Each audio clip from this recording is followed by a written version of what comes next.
Soprattutto penso perché comunque alla fine resti legato al tuo territorio, insomma, poterlo vivere e lavorarci, insomma, per ogni giorno, per tutta la vita, insomma, alla fine ti rende anche più orgoglioso, insomma, ti piace fare qualcosa per il tuo posto. Dopo la prima guerra mondiale, insomma, qua non c'era molto di cui vivere, perciò entrambi i miei nonni sono stati costretti ad andare a lavorare un po' in giro e mio nonno è andato in Svizzera a fare muratore, carpentiere.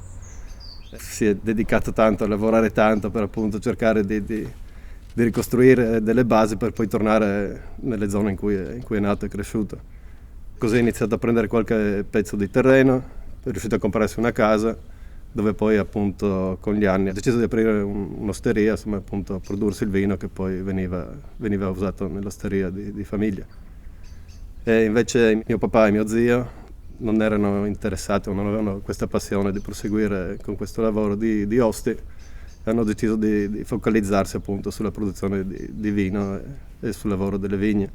Così poi nell'85 hanno deciso di creare questa azienda, la Castellada, e appunto fare solo vino. Sono vini comunque che cercano di trasmettere armonia, passione, insomma devono trasmettere anche uno sforzo fatto per ottenerli, insomma, sono vini che comunque devono farti riflettere, devono farti pensare, cercano di comunicare qualcosa, di dare degli input, degli stimoli, insomma, la riflessione.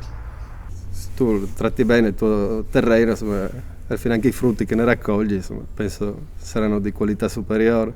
Insomma, c'è un certo rispetto proprio per il terreno, per il territorio, che comunque devi fare tutti i modi possibili per mantenerlo il più sano possibile, ma anche per un discorso di poi andare avanti con il futuro, con le generazioni future, insomma, devi cercare di impattare il meno possibile sul territorio.